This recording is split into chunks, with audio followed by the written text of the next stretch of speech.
बिस्मिल्लाहिर्रहमानिर्रहीम। अस्सलाम वालेकुम। निज़ामी हर्बल्स की तरफ से हकीम नईम अख्तर निज़ामी आपकी खिदमत में हाज़िर हूँ और मैं उम्मीद करता हूँ कि आप सब खैरियत से होंगे।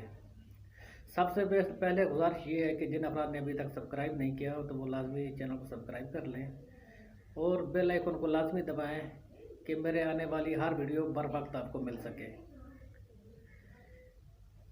एक मेरे प्यारे दोस्त ने भाई ने रब्ता किया कि हकीम साहब, मैंने शैम्पू और साबुन से बहुत ज़्यादा मुर्जनी की है, इसका क्या नुकसान है। वैसे मेरे नफ्स का सहज भी कम हो गया है, सुस्त भी हो गया है, कमज़ोर हो चुका है, नफ्स ढीला पड़ गया है, पतला हो गया है।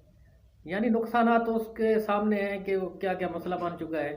फिर भी आपको मैं बता देता हूँ कि मुज़नी का अमल ऐसा ख़तरनाक अमल है जिससे नफ्स की सेहत पर बहुत ज़्यादा असर पड़ता है, पट्ठे कमज़ोर हो जाते हैं नफ्स के। जब बच्चे की उम्र 12-13 साल होती है तो वो इस इल्लत या आदत में पड़ जाता है और इस अमल के लगातार करने से नफ्स की नशोनुमा वहीं रुक जाती है, सहज कम रह जाता है, पतला हो जाता है और ऐसा ऐसा इंतशार में भी कमी हो जाती है।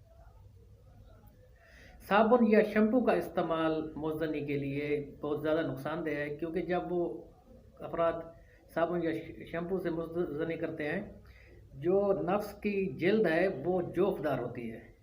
हमारी नज़रों से तो पता नहीं लग चलता कि नफ्स की जो जिल्द है इसमें सुराख है या नहीं है। ये जिल्द जो नफ्स की होती है वो जोफदार होती है, बारीक बारीक सुराख होते हैं जो हमें आंखों से नज़र नहीं आते।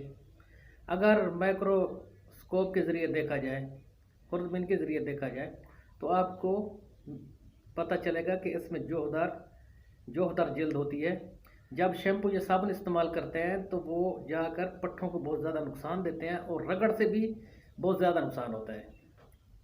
उस भाई का मकसद ही यही था कि वो शैम्पू या साबुन के इस्तेमाल से रगड़ तो इतनी नहीं होती, लेकिन जब वो मुज़नी करते हैं साबुन या शैम्पू से, एक तो ये है मसला कि पट्ठों को नुकसान होता है, दूसरा ये होता है कि जो नफ्स का मुंह है, जो सुराख होता है नफ्स के मुंह पे, उसमें जब साबुन या शैम्पू दाखिल होता है तो अंदर ज़ख्म बनने का ख़तरा होता है और सुजाक की शिकायत हो जाती है काफ़ी अफराद को।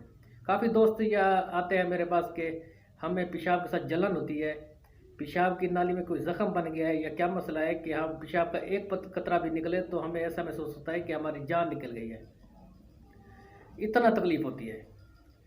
मेरे भाई एहतियात करें, बचें इस अमल से। इस अमल से बचना आपकी जिस्मानी सेहत के लिए, मर्दाना सेहत के लिए और नफ्स की सेहत के लिए बेहतर है। जो अफराद इस आदत का शिकार होते हैं वो आगे जाकर बहुत ज़्यादा नुकसान उठाते हैं, जिस्मानी, जहनी और साथ ही मर्दाना कमज़ोरी का मसला हो जाता है, नफ्स की कमज़ोरी हो जाती है और जब टाइम आता है शादी का तो वो भागते हैं किसी हकीम के पास, किसी डॉक्टर के पास, कोई नुस्खा जात के इस्तेमाल के लिए कि हम ठीक हो जाए मसला। यानी वो फिर उनको पता चलता है कि हमने क्या अपना नुकसान किया है, क्या हमने अब गलती की है जिसकी वजह से हमको इतनी कमज़ोरियाँ हो चुकी हैं। आज मैं आपको इसका आसान हल भी बताऊंगा जिससे नफ्स की कमज़ोरी दूर हो जाएगी, नफ्स का छोटापन, पतलापन, टेढ़ापन और नफ्स की जो कमज़ोरी और सुस्ती है वो भी ठीक हो जाएगी, जो ढीलापन है वो भी ठीक होगा। वैसे तो मेरी चैनल पर एक दो वीडियो हैं मुज़नी के शिकार जो अफराद हैं और उनका नफ्स कमज़ोर है उनके लिए 2-4 नुस्खे की वीडियो हैं। अगर वो आप सर्च करके या चैनल में जाकर वो नुस्खे देख कर बना लें वो भी बेहतर है। अगर आप चाहते हैं कि कोई और ही नुस्खा बता दूं तो वो ये है कि आसान सा नुस्खा है। आपने इस तरह करना है कि लौंग लेने हैं तकरीबन 20 ग्राम और इसमें 20 ग्राम ही आपने सूंड शामिल करनी है। इन दोनों को अच्छी तरह बारीक कर लें, पीस लें और इतना बारीक करें इनको कि ये सुरमे की तरह पाउडर हो जाए, इनका बारीक हो जाए। इसमें वेज़लिन शामिल करके पेस्ट बना लें या अंडे की सफ़ेदी शामिल करें या प्याज का पानी शामिल कर लें। ये तीनों में से जो भी शामिल कर लें और पेस्ट की शक्ल दे दें इनको, इसको। और रोज़ाना रात को आगे से छोड़कर और नीचे से भी, यानी टोपी छोड़कर और नीचे से भी छोड़कर ऊपर साइडों पर लगाकर ऊपर पट्टी लपेट कर सो जाए। सुबह नीम गर्म पानी से धो लें। जलन महसूस हो या दाने निकले तो परेशान नहीं होना।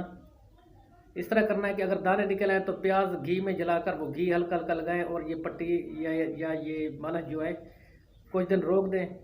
अमल आपने कम अज़ कम ये 5 से 7 बार करना है। अगर हल्की हल्की जलन ही महसूस हो तो रोज़ाना ये लगाते रहें 7 दिन। अगर कोई दाने वगैरह बारीक निकल आए तो फिर आपने लगाना छोड़ देना है, पहले वो ठीक हो फिर आपने लगाना शुरू करना है।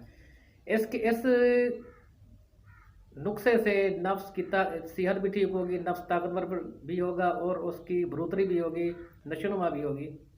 आपने लाजमी करना है और इस अमल से, मुश्तनी वाले अमल से लाजमी परहेज़ रखना है। बच्चे इस अमल से, ये आदत बहुत ही बुरी है और ये आपकी सेहत के लिए, मर्दाना सेहत के लिए बहुत नुकसानदेह है। अब मैं आपसे इजाज़त चाहता हूँ, जिन अफराद को वीडियो अच्छी लगी हो वो लाजमी सब्सक्राइब कर लें, लाइक कर लें और घंटी के निशान को लाजमी दबाएं कि मेरे आने वाली हर वीडियो आपको बर वक्त मिल सके।